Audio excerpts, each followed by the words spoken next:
microphone over to you, not literally of course, but Mohammed will be walking around the room with a mic should you wish to ask any questions of our guests. I suggest starting with Catherine, who seems to be perhaps well through her dessert compared to some of the others.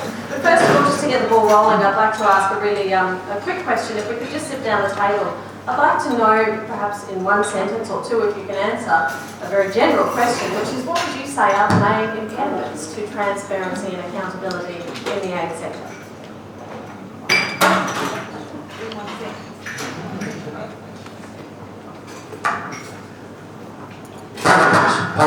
Politics. That's a good one. I think it's always been delivered in a political environment. Transparency has political costs as well as political benefits. That I think is an ineluctable feature of the environment in which transparency is required.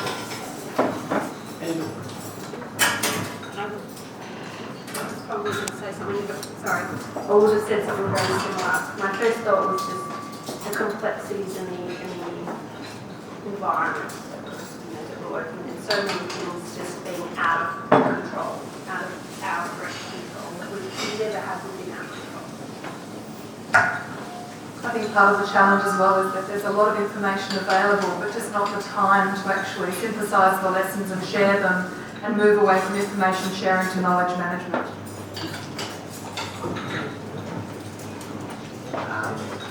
Sure, I've got anything wise to say, but I think it is about the fact that much of what is put out into the, open source or the public arena is often controlled.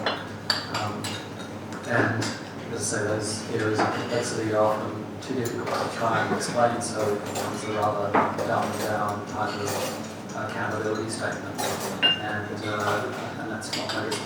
We're super happy with that, but for me perhaps the onus needs to be on those who are interested in the accountability statement to ask some harder questions and dig a bit deeper sometimes. Right. Any questions from the floor at this point? Right up the back, gentlemen. All right. There'll be one question from me also later on. Just one more. Ask a question. I will add 5 questions in one question. Hello, okay.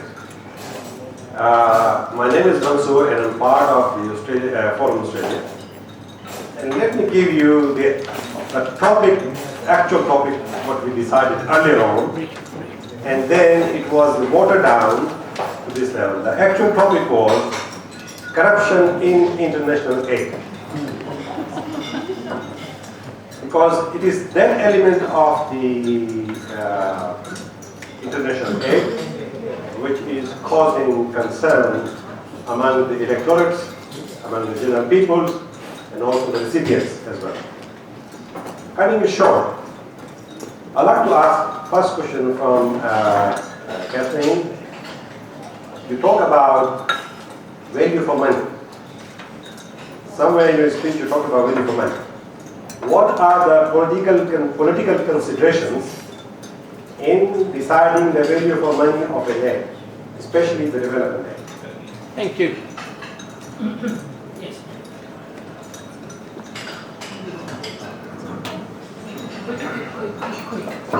I'm your roaming boy. We've got a microphone for the front. Thank you so much for the question. I think the important thing to say about the Australia's Aid Program, and I think we've seen that in Bill's presentation as well, is that there is a zero tolerance to corruption. And when we do find out that there is corruption in particular programs, unfortunately the first reaction is to close those programs down and to investigate that case thoroughly and put mitigation in place. And until those issues are addressed, those programs will not be reopened. And so that is unfortunately the way that we do address some of those issues, and one small amount of corruption can actually end a program. In terms of value for money, we actually apply, sorry to go into technical details, but we actually apply the Development Assistance Committee, the DAX criteria to sort of assess the effectiveness of the aid program. And one of those criteria is efficiency. And so this is where the value for money considerations come in. And so we're sort of looking at, is the aid achieving what we're setting out to achieve? And is it achieving it in the most efficient way? So are we actually reaching the beneficiaries? Is there reasonable cost to actually manage the program and to do monitoring and evaluation, but not at the cost of the benefits to the beneficiaries and the people? So we're constantly looking at efficiency and we're assessing it. And when we're concerned that it's no longer efficient and there isn't value for money and we should start looking at investing our funds elsewhere, we will actually terminate that investment and reinvest. So this is something that's come through the performance framework. And so if a program is seen not to be efficient, we monitor that program for 12 months, and if we find that it hasn't actually lifted the standard, then those programs can be shut down.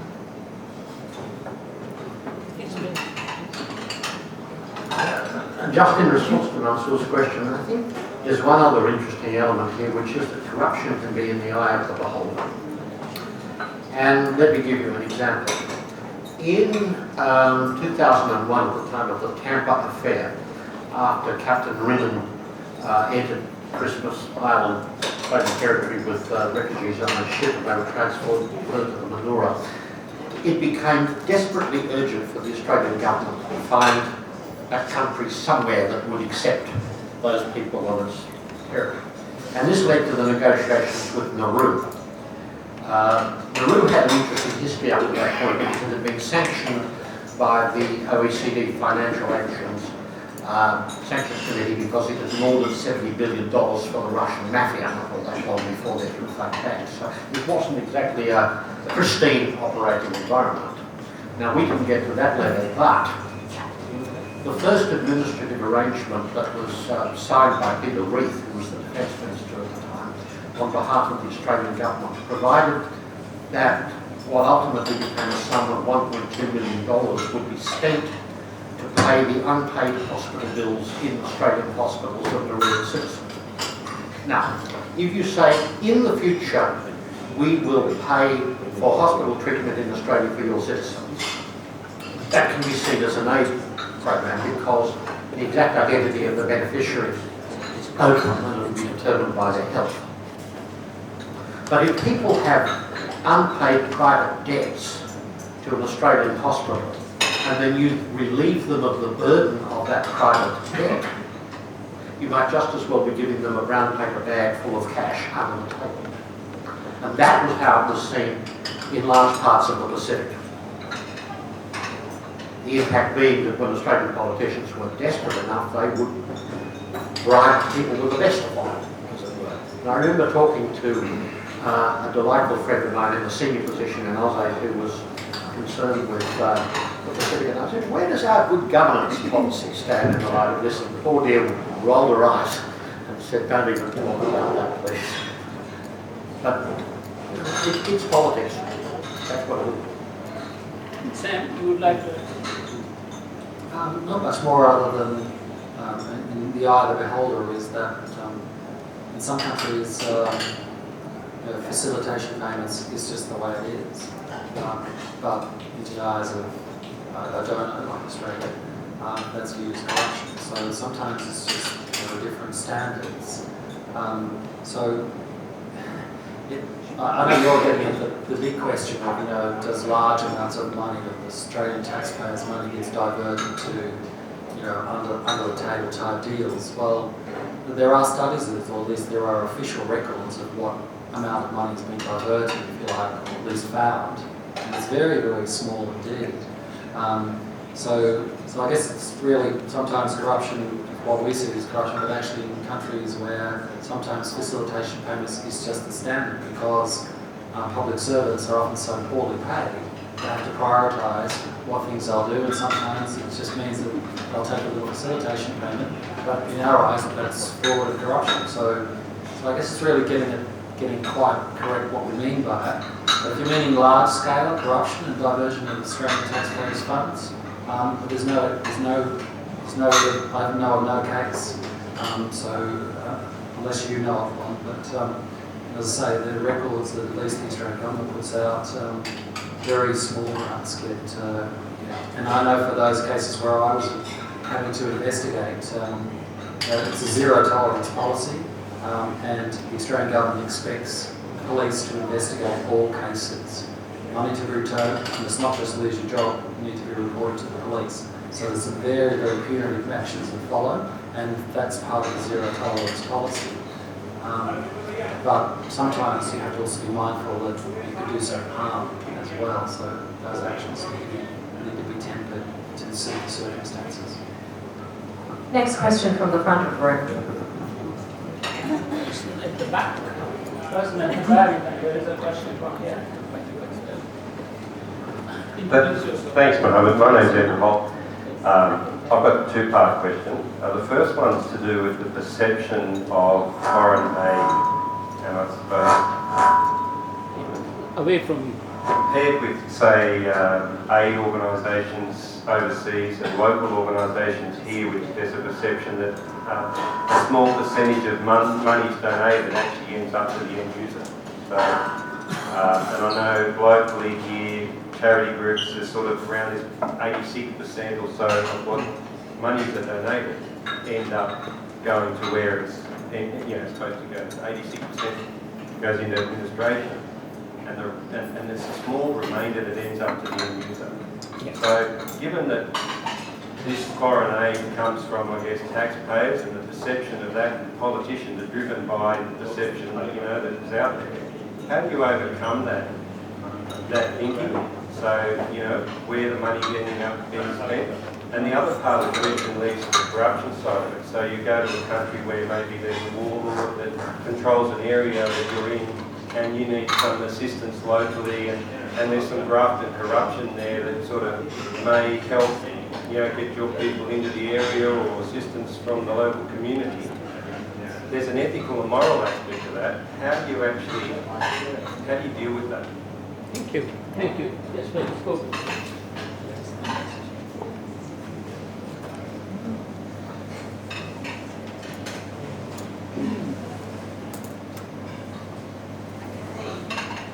It's going to test my thinking quickly.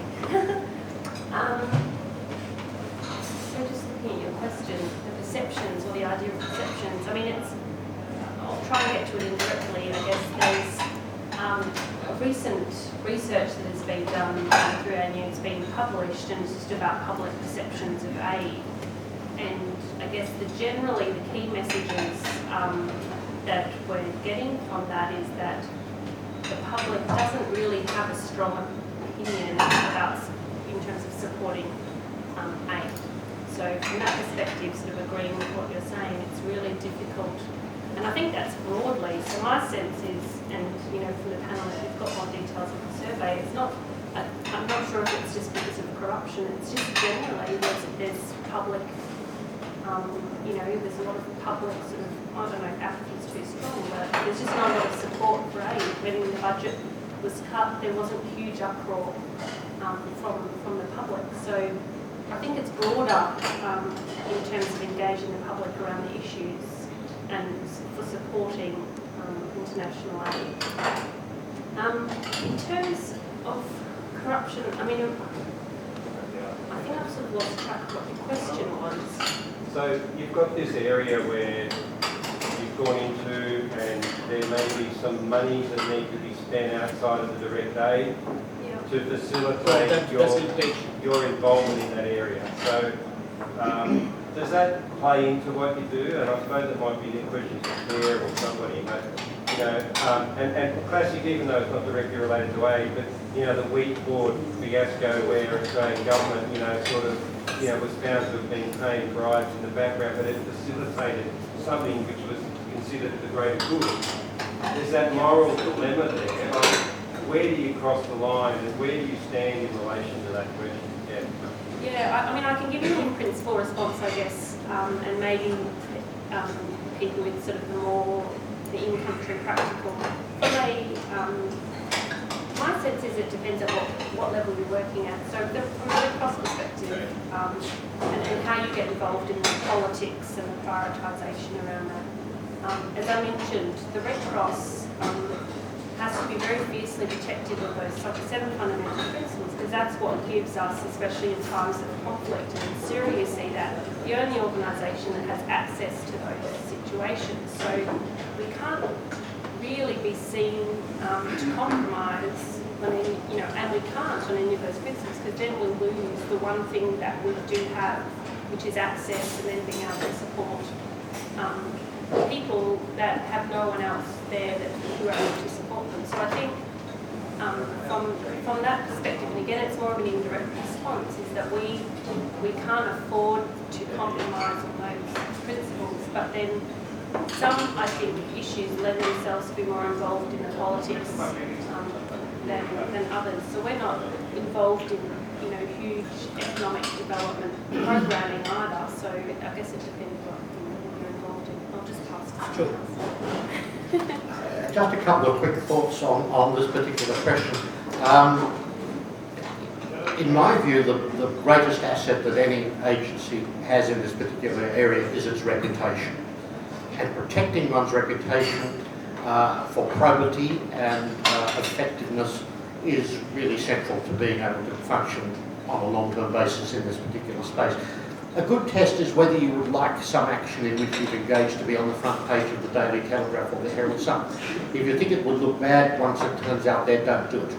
And in most circumstances, I think this would mean keep warlords and militia leaders at arm's length or at a great distance, because you are only as strong as the company that you are seen to be keeping.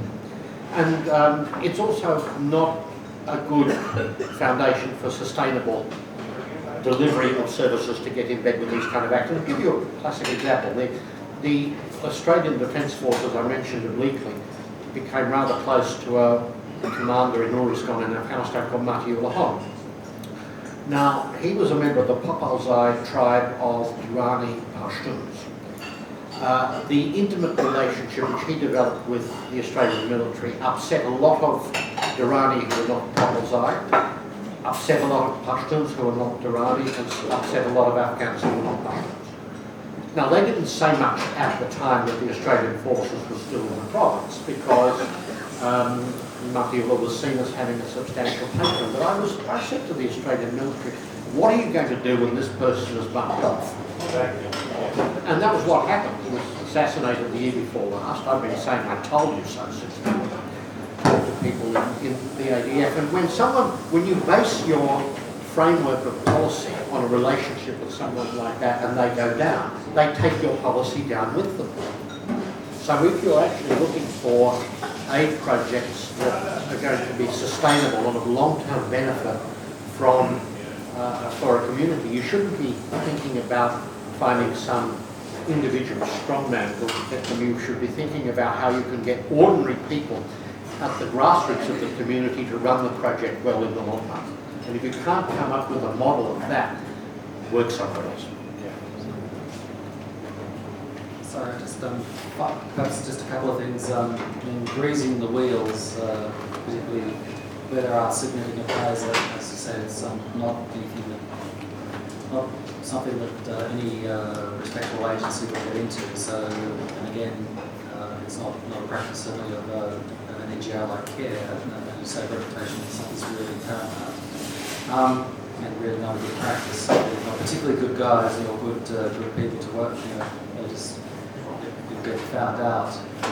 And just a correction on the Australian Wheat Board. I mean, that wasn't a diversion or a use of Australian aid funds. It was the Wheat Board, or at least the allegations of the Wheat Board was using other means by which to get at the oil fund that was No, I wasn't saying it was connected to aid. I was giving it as an example. Yeah, so that was an example of where someone was attempting to work around a UN embargo with Iraq.